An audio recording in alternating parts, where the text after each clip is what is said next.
So good morning guys, welcome to my new vlog. अहिले बजेको छ बिहानको 6:36 र म जाँदैछु काममा। यस्तो चिसो छ, टेम्परेचर -1। ओ माय गॉड, बिहान उठ्यो, ब्रस गर्यो अनि कामतिर लाग्यो। केही खानु नै भ्याउँदैन। आज सैटरडे हो, सो बस अलि ढिला हुन्छ। त्यही भएर टाइममै गयो बरु। बस वेट एन्ड देन कोही छैन यार, खाली छ पुरै रोडै। म एक्लै हिँडिरहेको छु जस्तो लागिरहेको छ। याप, म एक्लै छु स्टपमा पनि सायद। सो अभी म एकछिनमा बस वेट गर्छु। बाई।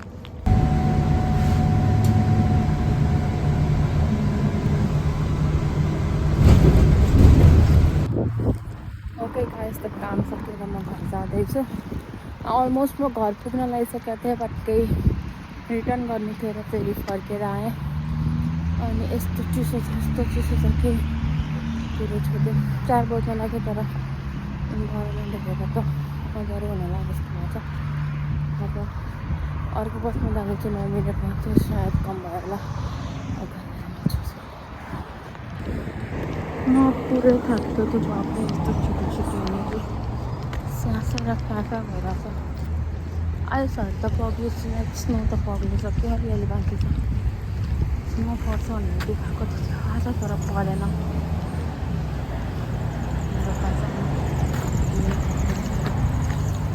घर पुग्ने मान्छे अझै 5 मिनट लाग्छ। ओके गाइस, त अब म खाना बनाउन गइरहेको छु। मैले दाल चाहिँ पसालिसकेँ अनि त्यसपछि यहाँ साग केलाउँदैछु। त्यसपछि यहाँ चिकन यसरी डिफ्रोस्ट गर्ने गरेको छ। पनिर यहाँ चाहिँ पनिर चिल्ली बनाउँछु, त्यसको लागि क्याप्सिकम यहाँ छ, सागको लागि आलु, पनिर चिल्लीको लागि प्याज अनि मासुको लागि पनि प्याज। दाल चाहिँ यहाँ पसालिसकेँ। सो गाइज, मैले चाहिँ खाना बनाउनलाई सबै कुरा रेडी गरिसकेँ। जस्तै मैले यहाँपट्टि साग केलाएर राखिसकेँ, चिल्लीको लागि प्याज काटिसकेँ, खोर्सानी चिल्लीको लागि र तरकारीको लागि आलु, सागको लागि। र यहाँ चाहिँ सागको लागि खोर्सानी, प्याज, उसको लागि मासुको लागि। सो म हजुरहरूलाई बिस्तारै प्रोसेस देखाउँदै जान्छु। सो गाइज, मैले चाहिँ अब मासु काट्न लागेको, किनभने म्यारिनेट गरेर राख्छु। हल्का अलग टाइपको चिकन बनाउँछु अनि त्यसपछि चाहिँ बिस्तारै प्रोसेसहरू हजुरहरूलाई भन्दै जान्छु, या बनाउँदै गरेको भिडियो सानो क्लिपहरू राख्दै गर्छु। सो तेल ताल्यो, मैले खोर्सानी पनि हालिदिएँ। अब त्यसलाई बिस्तारै चलाउँदैछौँ। यसमा आलु हालौँ।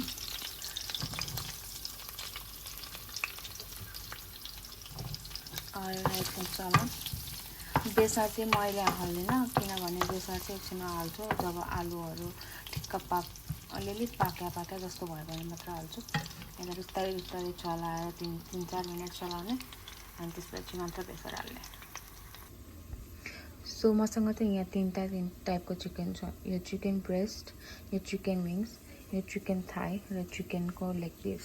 सो जति जुन काट्न सकिन्छ म सबै काटेर एकैचोटि मिक्स गरेर चिकन करी बनाइदिन्छु। सो हेरौँ। सो बेसार हाल्ने अनि त्यसपछि चलाउने। बेसार हाल्नेलाई, यो बेसार चाहिँ मैले ओरिजिनल नेपालबाट ल्याएको बेसार हो। सो थोरै हाल्दाखेरि पनि एकदम मजाले लाग्छ।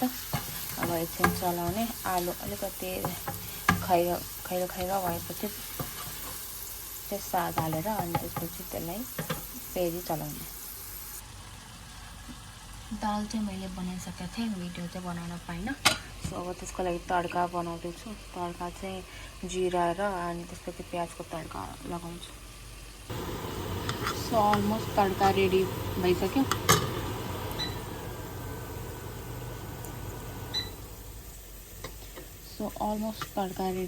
अब म दालमा हाल्छु। अब यसरी चम्चाले हाल्नुपर्छ, किनभने भिडियो बनाउँदाखेरि उठाउनु मिल्दैन। सो यसलाई यसरी चलाइदिने अनि हाम्रो दाल रेडी भयो। मैले टमाटर चाहिँ देखाउन बिर्सेछु। म चाहिँ सागमा टमाटर पनि हाल्छु। हजुरहरू हाल्नुहुन्छ कि हाल्नुहुँदैन कमेन्टमा मलाई भन्नु होला। अलमोस्ट रेडी भइसक्यो। रेडी भएको छ कि छैन भने थाहा हुन चाहिँ यसरी आलु थिच्ने, आलु यसरी हुन्छ, आलु अझै रेडी भएको छैन। सो यसलाई चलाउने मजाले। अनि त्यसपछि अलिकति पाकिसकेपछि चाहिँ अनि यसमा टमाटर हालिदिने। टमाटर मजाले पाकेपछि चाहिँ मसला हालेर अनि सानो ग्यास बनाएर अनि छोपेर पकाउने। सो मैले यहाँ चिकन काटेर राखिसकेँ यसरी। अब यसमा यसलाई म्यारिनेट गर्दाखेरि चाहिँ अलिकति हल्दी,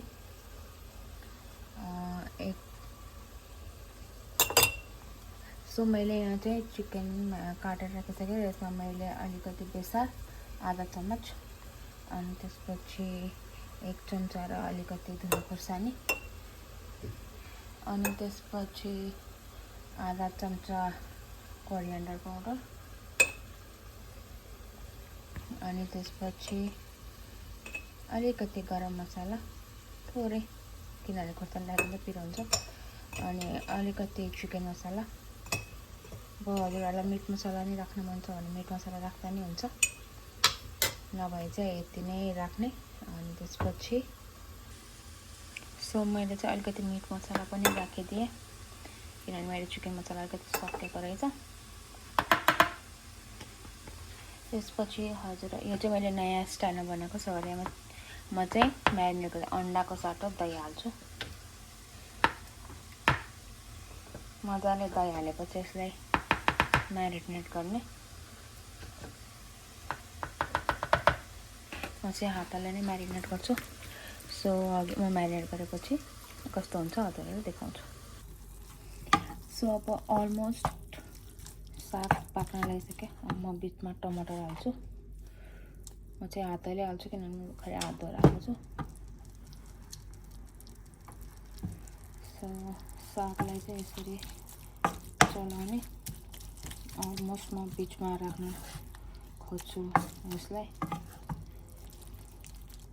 अब हजुरहरूलाई ढक्कन छोप्न मन छ भने पनि छोप्दा हुन्छ, नछोप्ने भने पनि छोप्दा हुन्छ। म चाहिँ अलिकति एकछिन छोपेरै सानो ग्यासमा पकाउँछु। सो मैले चिकन म्यारिनेट गरिसकेँ। चिकन म्यारिनेट गरेर चाहिँ यस्तो देखिन्छ। अब यसलाई 10-15 मिनट छोप्ने। भाँडा जे छ त्यसले छोप्दिएँ मैले चाहिँ। भाँडा छोपेपछि अनि त्यसलाई त्यसपछि चाहिँ अनि पकाउने। सो मैले पनिर काटेर बलमा रेडी राखिसकेँ र यहाँ तेल तताउन बसालिसकेँ। अब यसलाई म फ्राई गर्छु अनि त्यहाँबाट चिल्ली बनाउन सुरु गर्छु। सो अलमोस्ट साग पाकिसक्यो। अब यसमा चाहिँ कोरिएन्डर पाउडर हाल्नु लास्टमा अलिकति, अनि त्यसपछि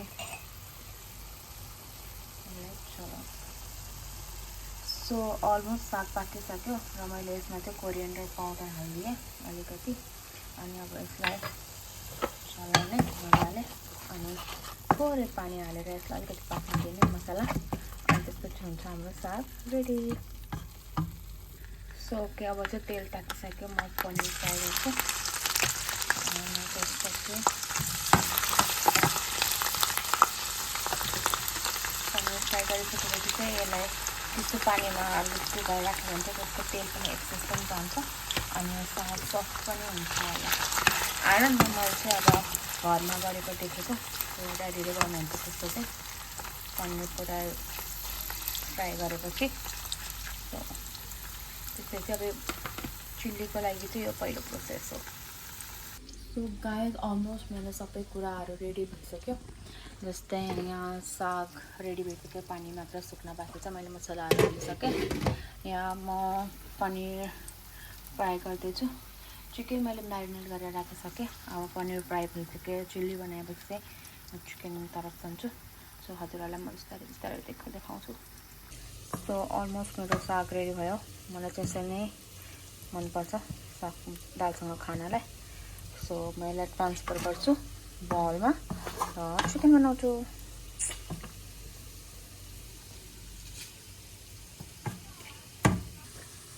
सो चिकन बनाउनको लागि चाहिँ म पहिला अलिकति घिउ हाल्छु, 2 चम्चा जति। अनि त्यसपछि घिउ र तेल मिक्स गर्छु किनभने धेरै घिउ पनि हुँदैन नि त। अनि त्यसपछि 2-3 चम्चा जति तेल। अनि त्यसपछि यदि अब हजुरले धेरै लाग्यो भने चाहिँ निकाल्दा हुन्छ। अनि एकछिन वेट गर्ने तेल तात्नलाई। अब यसमा चाहिँ प्याज हाल्ने मजाले।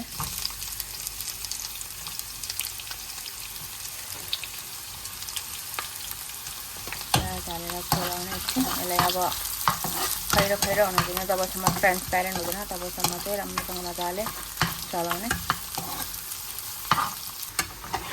सो अलमोस्ट पनिर रेडी भइसक्यो।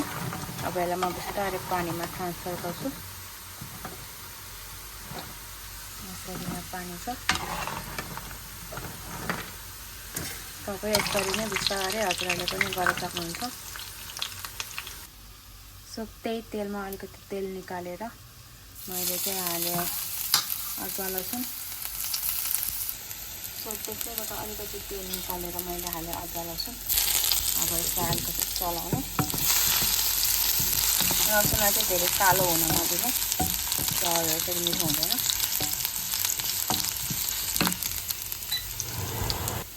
लसुन अलिकति रातो रातो भइसकेपछि प्याज हालिदिने।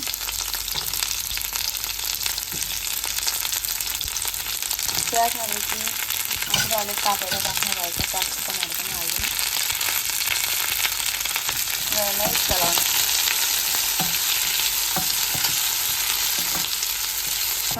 यसमा अब अलिकति सोया सस, अलिकति मात्रै भिनेगर, अनि त्यसपछि हाल्ने हजुरहरूलाई कति मनपर्छ त्यति केचप। केचप चाहिँ म अलिक धेरै नै हाल्छु किनभने हुन्छ। र यसलाई मजाले हजुरहरूले चलाउनुहोस्।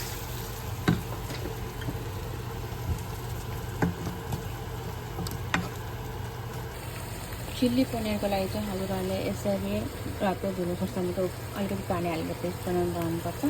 त्यो चाहिँ यसरी हाल्ने। अनि त्यसपछि एकछिन चलाउने किनभने यो खोर्सानी पाक्नुपर्छ। बिस्तारै चलाउने। म चाहिँ अब यहाँबाट पानीबाट पनिर निकाल्छु अनि त्यसपछि चाहिँ साइड लगाइदिन्छु। चिकन राखेर मजाले चलाउने सानो उसमा, मिडियम हिटमा। अनि त्यसपछि यो चिकन चाहिँ यतिकै नै दहीले मजाले पाक्छ। बिस्तारै बिस्तारै अब अलिकति चिकन पाक्न थालिसकेपछि चाहिँ तेलहरू बिस्तारै बिस्तारै तेलहरू माथि माथि निस्किन्छ। अब यहाँ मैले चिल्लीको रेडी गरिसकेँ मसला, मतलब पेस्ट। अब यसमा चाहिँ अलिकति गरेर चिल्ली पनिर हाल्छु। अब म यसमा पनिर हाल्छु।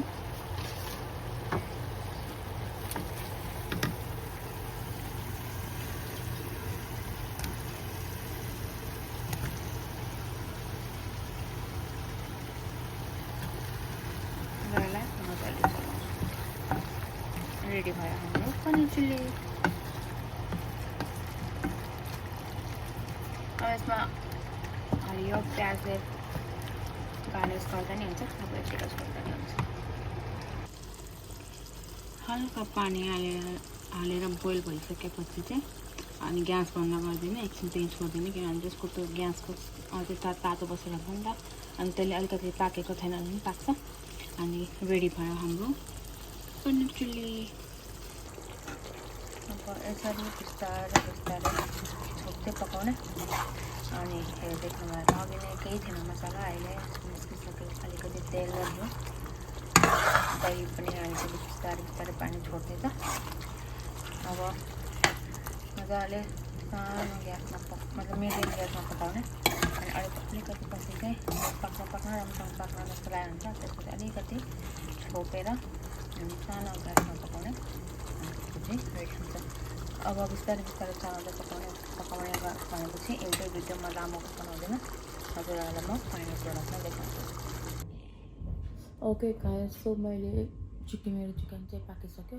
मैले गार्निस गरेर साइडमा राख्दै पनि सकेँ। अब चाहिँ म रेस्ट गर्दैछु किनभने भोलि मेरो बिहान फेरि 7 बजीदेखि 3 बजीसम्म काम छ। अन्त रेस्ट गरेन भने भोलि फेरि खुट्टा दुखेर हैरान हुन्छ।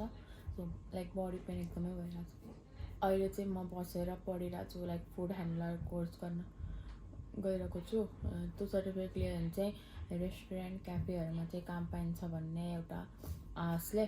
सो त्यो चाहिँ यो चाहिँ $28 लिन्छ लाइक ट्याक्स गरेर। सो यही हो यो र अनि पछाडि सिआइडी चलिरहेछ त्यो पनि हेरिरहेको छु। सो यो भिडियो हजुरहरूलाई राम्रो लाग्यो भने लाइक सेयर र सब्सक्राइब गरिदिनु होला। आजको लागि यति नै। Have a good night, by.